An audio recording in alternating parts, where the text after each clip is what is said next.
Um, so, exam 3 will include chapter 7, chapter 8, chapter 9, and those 3 chapters have a lot of relation to one another. There's a lot of stuff that feeds in and out from those. There'll also be a little bit from chapter 10. I'm going to try to get that up. Basically, chapter 8 and chapter 9, we essentially are doing all of them. Chapter 10, we're really just picking a couple of sections out, so I'll try to get that up, like which sections we're doing. I know some of you are ahead a bit. And that will be exam 3. I've had a couple of questions about spectroscopy on it. Spectroscopy might appear as like part of a word problem to help you identify a product or something, but you won't.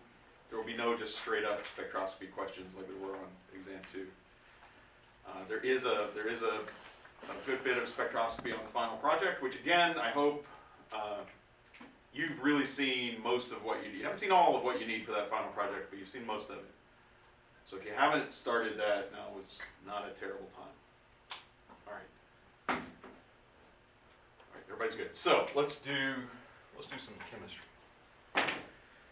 I remember now that none of my black pens worked yesterday.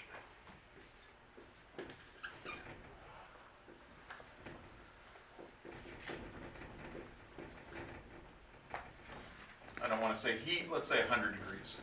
Draw me a product for that reaction.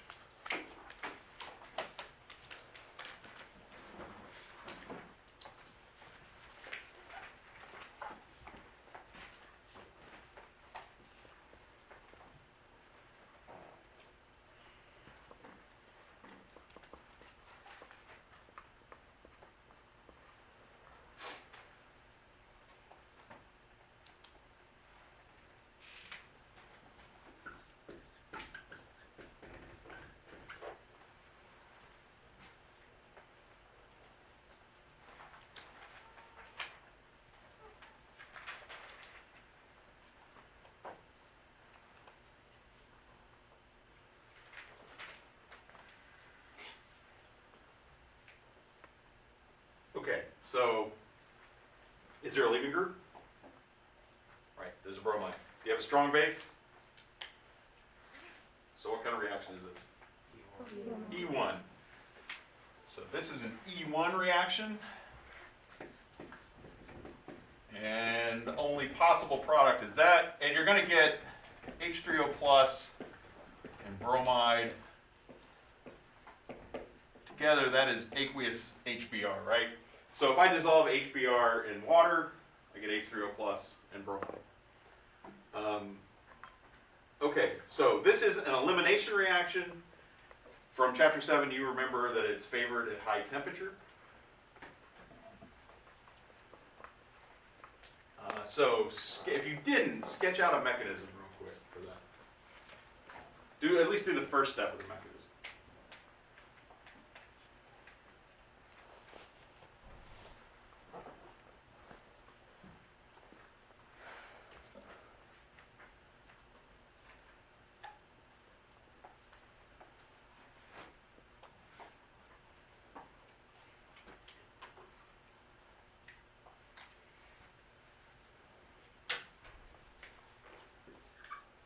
First step is going to be the bromide leaving.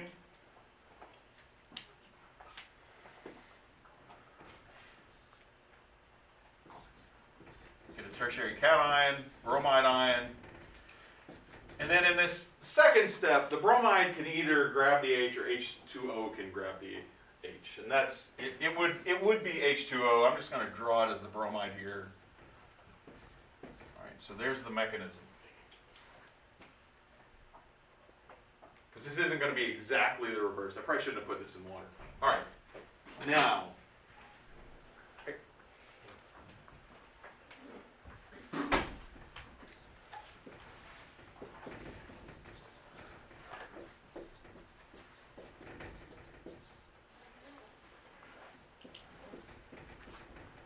draw me a product for this reaction.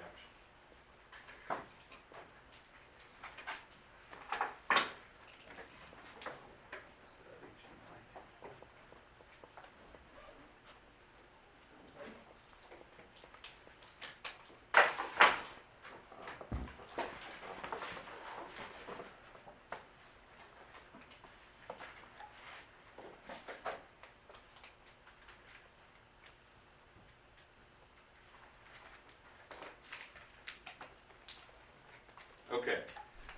So the product here is going to be that.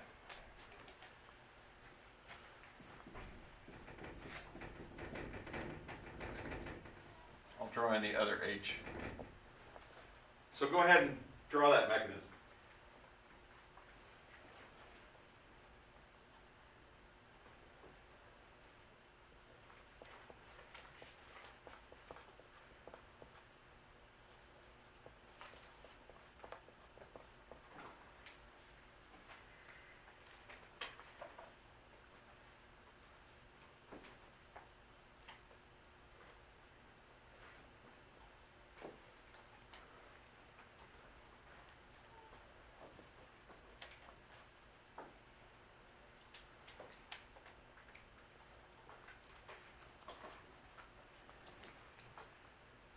Okay, so here's what I was saying about chapter 7 and chapter 8 being pretty tied together. We're going to see in chapter 8 a whole bunch of reactions that are just the reverse of reactions you saw in chapter 7. That's going to be the beginning of chapter 8, and from there we're going to kind of build on that, and we'll start seeing reactions that don't look exactly like what we saw in chapter 7, but they look related to the stuff we do early in chapter 8. And then at the end, unfortunately, there's going to be some, I say unfortunately, it's like it's all my choice, but there are some reactions that are structurally similar to the reactions that we do at the beginning of chapter 8, but actually have some kind of funky mechanisms to them, and I'm not going to hold you responsible for the mechanism, I'm just going to expect you to learn the reaction. I'll go through the mechanism to try to explain why and how it happens, but you won't have to reproduce it on anything. So this addition reaction goes just the reverse. So the one intermediate we're going to have is the T-butylcation, right? So here, the first step, to go backwards here, we need to protonate the alkene, right? We need, the last step of E1 is losing the CH, the beta CH. So the first step of the addition is going to be making the beta CH. And this is just a straight up Bronsted acid-base reaction. The pi electrons are the nucleophilic basic electrons. The HBr is the electrophile, right? So we call this an electrophilic addition reaction because the thing that's adding is an electrophile. All right, so that's going to give us a cation, this is our H, and a bromide anion. And then the last step to get to the product is just this bromide anion adding in, right? And so it's important that the mechanism of the reverse reaction has to be the exact reverse of the mechanism of the forward reaction. If you wind up with different intermediates, then this cycle going from the alkene to the bromide and back to the alkene, if you went through a different intermediate, you would pretty much necessarily, the two intermediates would have different energies, and you would either be having to destroy energy or create energy. Right? This is something called the principle of microscopic reversibility. I'm not going to beat it to death in this class, but if you stay in chemistry, you'll see it. Anytime you have a reaction that you know the mechanism of the forward reaction, you know the mechanism of the back reaction. Right? Now you can use different reagents and maybe carry out the same process with a different mechanism, but that's not really the reverse reaction, right? The reverse reaction is just you throw all this stuff in a pot and it goes forward and backwards. Okay, so if you've got this is the addition. Need different colors. Right, this is the addition of HX. X can be any of the halogens except fluoride. Right, so you can add HCl to a double bond, you can add HBr to a double bond, you can add HI to a double bond. And you might note here, these are happening at two different temperatures. It's the same reagents.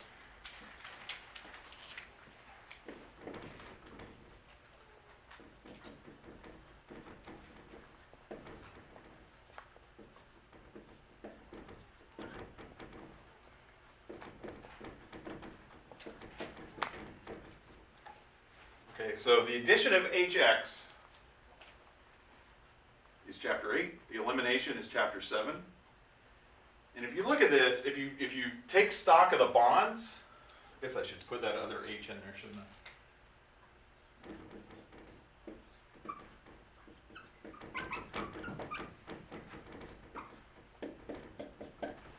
Right, so if you look at the bonds, on the left, we've got a sigma bond.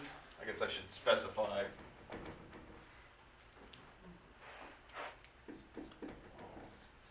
Right, so we're going to break a pi bond and break a sigma bond, and then we're going to make 2 sigma bonds. Sigma bonds are stronger than pi bonds. So going right is enthalpically favored. So adding HBr to an alkene is going to be favored by delta H. And we get stronger bonds. Going to the left, all right, the bond strength, but we go from 1 molecule to 2 molecules. That's going to create a lot of disorder. Something I've been meaning to specify a little more clearly. Entropy is a really complex subject. We all think we have kind of a basic understanding of it just by saying disorder or order. And that's fine. That really is, in a lot of ways, a good place to, for most scientists, that's a fine place to land. In chemistry and physics, what entropy really means is degrees of freedom. Like the way you quantify entropy is by looking at how many different degrees of freedom a substance has. So if you just consider the bromide here,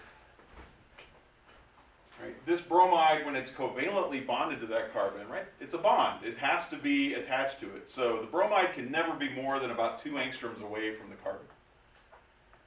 That really limits its freedom. Right? You guys have limited freedom if we say you can't leave campus. If you can leave campus, all of a sudden, like, where do you go? Like, the whole world is out there. There are spaceships now. You could go anywhere. Okay, so if the bromide leaves, and on the left, the bromide is not covalently bound, it's not constrained there. So the bromide has many more degrees of freedom off the molecule than it does on. So entropy favors the bottom reaction. Sorry, the reverse reaction. All right, so the elimination is favored by entropy. The addition is favored by enthalpy. You guys will remember an equation I put up at the beginning. And again, in PChem, you will see that equation derived from first principles, sort of why the universe works that way. And here, we just kind of tell you that's the equation. The Gibbs free energy is the change in Gibbs free energy is equal to the change in enthalpy minus the temperature times the change in entropy. What that means is, like, you can't, which side is more stable? You actually need to know the temperature for that, right? Because the stability is going to be related to, it's going to be proportional to temperature. This is like actually super important for a lot of reactions, one of which is the fixing of nitrogen. Again, hopefully you've all at least heard of this. We get most of our fertilizer from atmospheric N2, which is a super stable molecule.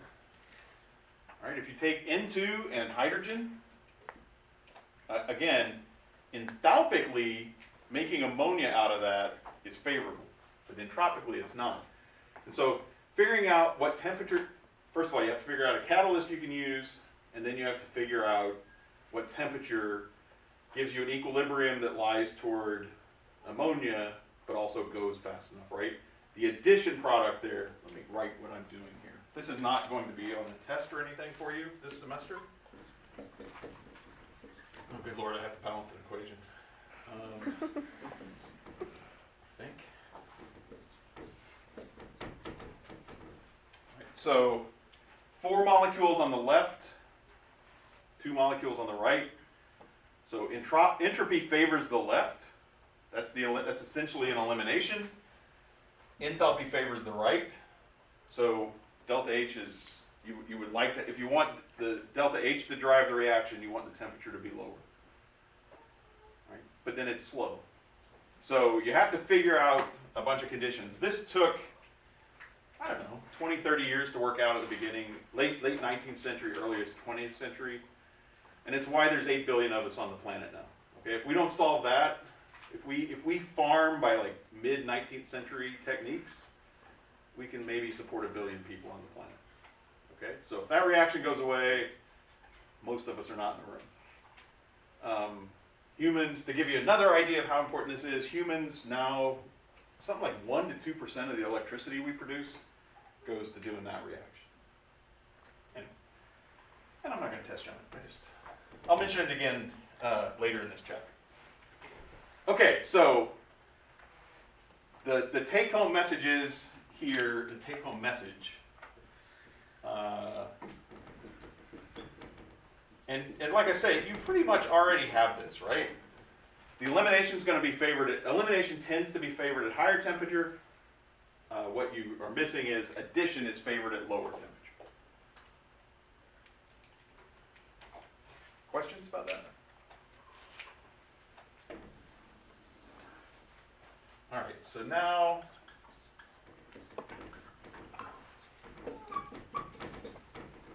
draw the product of that reaction.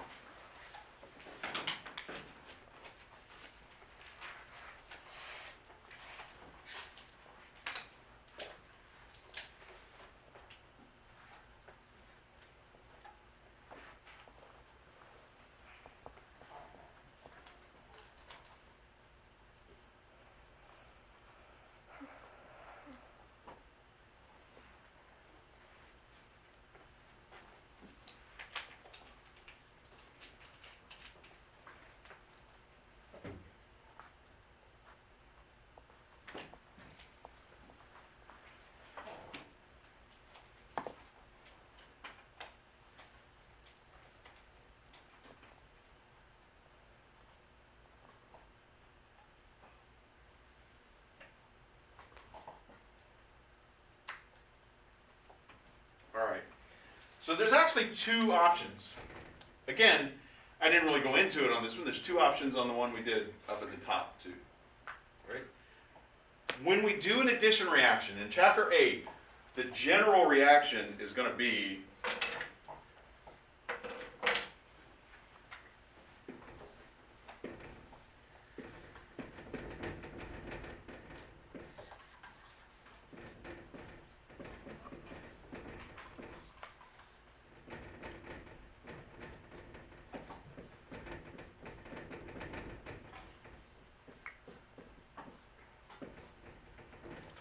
so the general reaction in chapter 8 is going to look like that. We're going to have a carbon-carbon pi bond, an alkene, and we're going to add 2 atoms to either of the sp2 carbons. Right? So we're going to break the pi bond, and we're going to make, so then each carbon is going to be down 1 valence. We'll put a sigma bond to something there. We're starting with HX. There'll be a variety of them this time around. Okay. So that means you could put the H here and the Cl there, or the H there and the Cl there. So that is going to give us, in the end,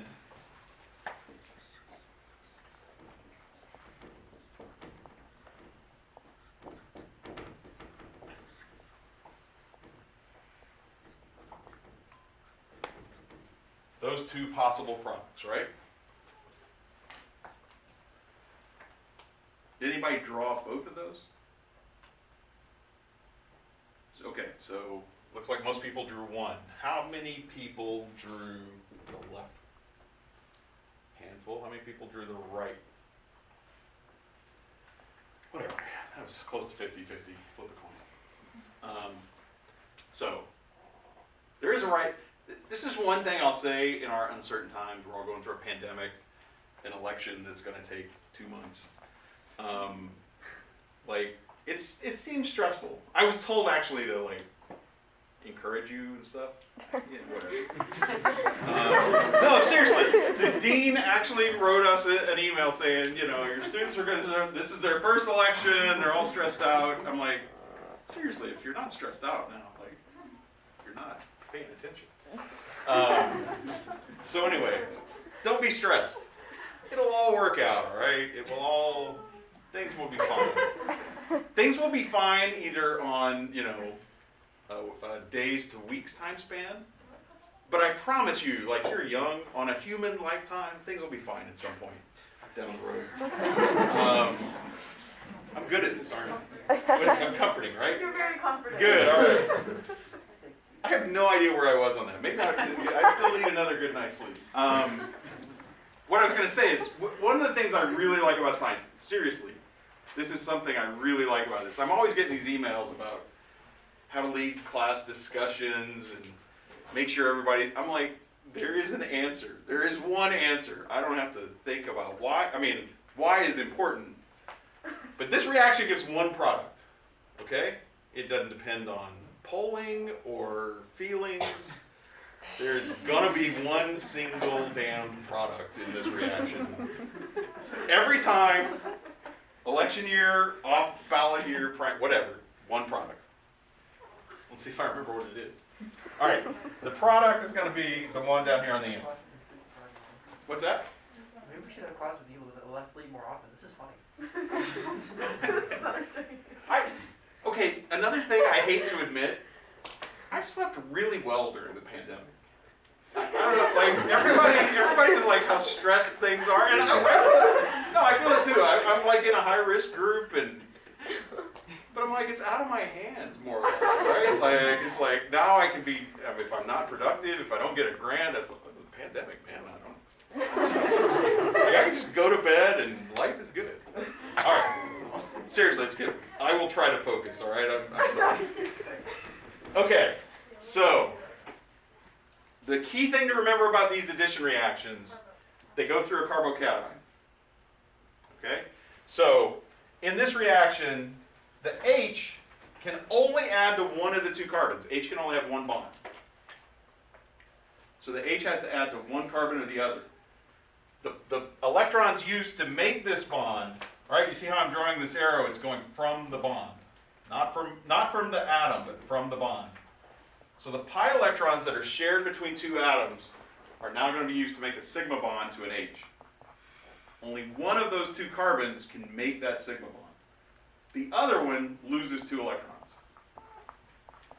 Right? So either that carbon or that carbon is going to be positive.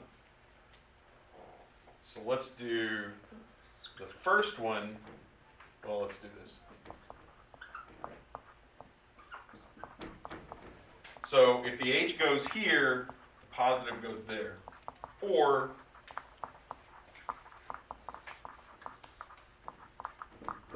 put the H there and the positive there.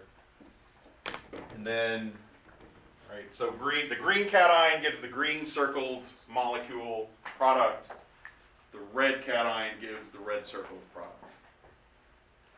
And that's why there's only one product. Because in this reaction, the green cation and the red cation differ significantly in stability. Right? So one of those is a tertiary cation, one of them is a secondary cation. Both cations are localized.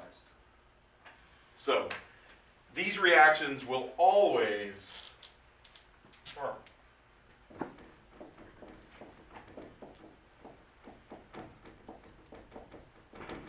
I'll write this and then we'll talk about it.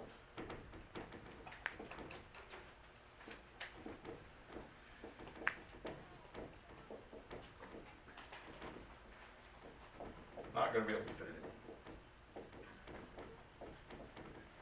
in. All right. So reactions that go through a carbocation are always going to go through the most stable carbocation. I'll let you write that down. It's very profound.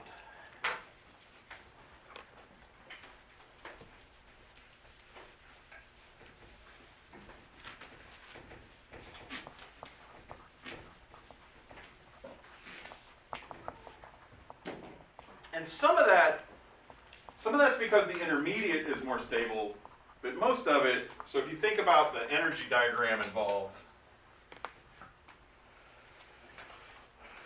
all right, so we're going to start,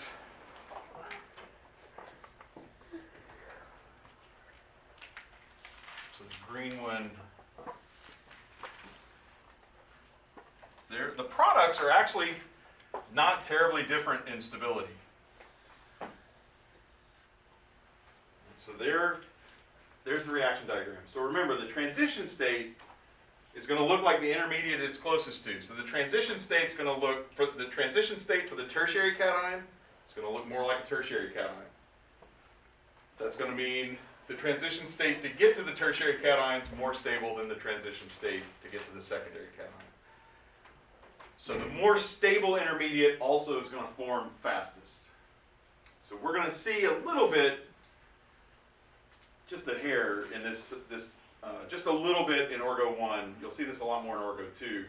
But there are some reactions that the product that forms fastest isn't the most stable. Okay, so you might have a process that can give two different products. One forms really fast, and the other is more stable. And so in those cases, how you run the reaction, the conditions matter a lot. If you let the back reaction happen, you're going to get the more stable, right? If you let it all equilibrate, you'll get the most stable. But if you can somehow stop the forward reaction, like most, like the product that forms fastest forms and then gets stuck there, then that's the one. If it gets stuck there, if no back reaction happens, that's the one you're going to see. Seriously, tons of election metaphors are coming to my head. I should leave them. I was told to be comforting, so I'll leave them out. Okay, so the other thing is, generally, this what I've written here in black, that's what you should learn about this rule. Technically, this rule says that when you add HX to a double bond, the H goes on the less substituted carbon, the X on the more substituted carbon. That is 99% of the time going to be right, but some of the time the less substituted carbon would give a resonance stabilized cation, and that might be more stable. So you should remember this as the reaction is going to go through the more stable carbocation. And this is called Markovnikov's rule.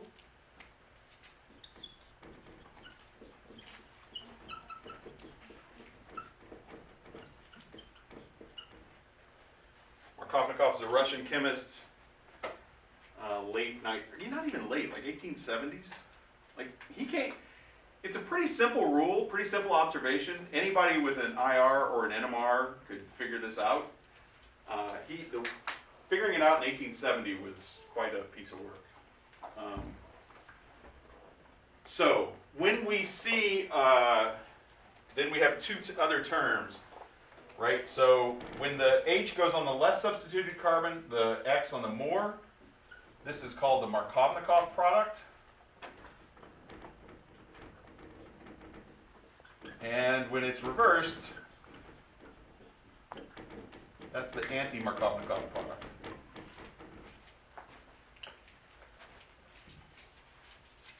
You have like 30 seconds. Nailed it.